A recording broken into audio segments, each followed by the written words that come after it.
Père et du Fils et du Saint-Esprit. Amen. Évangile de Jésus-Christ selon saint Luc, chapitre 2, versets 16 à 21. En ce temps-là, les bergers se hâtèrent d'aller à Bethléem et ils découvrirent Marie et Joseph avec le nouveau-né couché dans une mangeoire. Après avoir vu, ils racontèrent ce qui leur avait été annoncé au sujet de l'enfant. Et tous ceux qui entendirent s'étonnèrent de ce que leur racontaient les bergers. Marie, cependant, retenait ces événements et les méditait dans son cœur. Les bergers repartirent. Ils glorifiaient, louaient le Seigneur Dieu pour tout ce qu'ils avaient entendu et vu, selon ce qui leur avait été annoncé. Quand fut arrivé le 8e jour, celui de la circoncision, l'enfant reçut le nom de Jésus, le nom que l'ange lui avait donné avant sa conception. Acclamons la parole de Dieu. Louange à toi, Seigneur Jésus.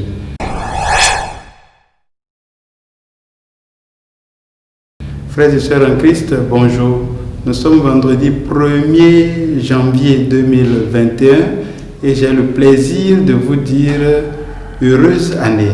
J'ai le plaisir de vous bénir en ce jour. Au nom de Jésus-Christ qui a permis que chacun de nous voyions ce jour.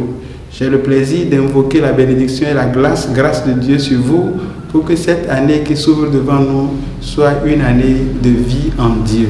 De vie en Dieu. Voilà ce qu'il faut. Et c'est ce que je souhaite pour les uns et pour les autres. Et je reviens en même temps au texte qui nous est proposé, puisque c'est de cela qu'il s'agit. Aujourd'hui, nous célébrons Marie, Mère de Dieu. Et le texte que nous avons écouté nous montre que aussitôt que la nouvelle de la naissance de Jésus est parvenue aux oreilles des bergers, ils se sont levés tout de suite et le texte précise, ils se hâtèrent. La vitesse, la rapidité, on doit faire vite et bien ce qu'on a à faire. Et c'est la même chose que Marie avait faite aussi lorsqu'elle a reçu l'ange.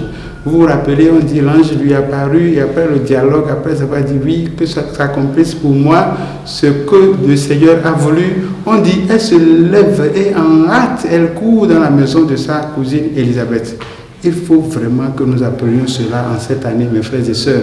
La réponse à l'appel de Dieu, on ne la remet pas à demain, c'est maintenant. On se hâte et on fait. Mais on fait attention à ne pas confondre vitesse et précipitation. Ne nous précipitons pas. Soyons rapides et promptes dans la réponse à Dieu, mais ne nous précipitons pas parce que c'est lui qui connaît ses plans et c'est lui qui positionne chaque chose en son temps pour que l'édifice soit joli, pour que l'édifice nous permette de glorifier le Seigneur. Cette hâte-là dont nous venons de parler provoque le mouvement. Donc on ne peut pas être chrétien, suivre Jésus en étant stagné. Peut-être que tu m'écoutes, toi qui pendant l'année 2020 qui s'est achevée a été difficilement à l'église.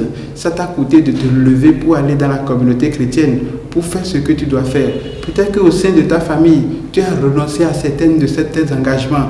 Peut-être que moi je te parle maintenant, tu es en colère contre quelqu'un. Peut-être que cette année qui s'est écoulée, certaines choses se sont passées qui ne t'ont pas plu. Et tu manques d'espérance en ce moment pour entrer dans cette nouvelle année. Je te dis, mon frère, avec hâte, comme les bergers ou comme Marie, lève-toi et mets-toi en mouvement. Parce qu'avec Dieu, tout est possible. Avec Dieu, tout est possible. Mais il ne faut pas confondre, comme j'ai dit, la précipitation avec la vitesse. Soyons prompts, mais ne soyons pas précipités. Alors, qu'est-ce que nous pouvons apprendre de cette Marie, de la Vierge Marie, en ce jour, avec le texte que nous avons écouté? Tout en sachant, elle, que l'enfant qui est venu sera appelé Fils de Dieu. L'ange lui avait dit, elle est restée simple et sobre. Il est vraiment important que les qualités de la Vierge Marie que nous allons citer maintenant entre dans notre vie et nous accompagne pendant toute l'année 2021 que le Seigneur ouvre devant nous. Je cite quelques qualités. Premièrement, l'écoute. Elle a déjà écouté l'ange Gabriel et elle a déjà fait ce qu'elle a promis de faire. Mais pourtant, elle demeure à l'écoute. Quand les bergers sont venus, elle pouvait prendre la parole comme nous avons l'habitude de le faire et raconter ce que Dieu a fait, c'est nous qui savons parler. Non, silence. Elle écoute ce que les gens sont venus dire. Ça, c'est très important, l'écoute. La joie, une joie simple d'avoir donné naissance à cet enfant-là. Une joie simple qui se manifeste vraiment dans une grande simplicité. L'enfant couché dans la mangeoire. Donc, écoute, joie, simplicité. Mais il y a d'autres éléments qui me semblent plus importants encore que nous devons acquérir pour cette année. C'est la méditation du mari. Observait, écoutait et méditait cela dans son cœur. Aujourd'hui, quand on parle de méditation, tout le monde commence par se distraire, on a peur. Pourtant, il faut oser méditer la parole de Dieu pour qu'elle germe en nous afin de porter du fruit. Nous devons aussi citer l'obéissance, oui.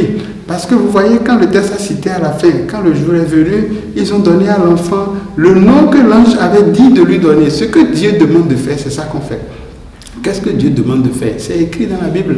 Qu'est-ce que Dieu demande de faire? Tu le sais, je le sais. Et pourtant, beaucoup de fois, nous passons à côté et nous pensons que nous sommes en train de tromper Dieu. Mon frère, ma soeur, on ne trompe pas Dieu. On se trompe soi-même. Que le Seigneur nous aide à rester attachés à lui pour ne pas tenter de le tromper parce que ça ne sert à rien. Chaque jour, donc, peut être considéré comme un jour de l'an, comme aujourd'hui. Chaque jour de cette année peut être considéré comme un jour de l'an. Vous savez, souvent, quand je salue mes amis et on finit de parler, je dis heureuse année. Et puis les gens me disent, mais comment tu me dis heureuse année en février? Comment tu me dis heureuse année en novembre? Et pourtant, ça dépend de comment on regarde les choses. Chaque jour peut être jour de l'an pour nous. Que le Seigneur fasse que chaque jour de cette année soit pour nous un jour de l'an, rempli de joie, de bonheur, de simplicité, d'écoute et de persévérance dans la foi. Que Dieu nous bénisse maintenant et pour les siècles des siècles. Amen.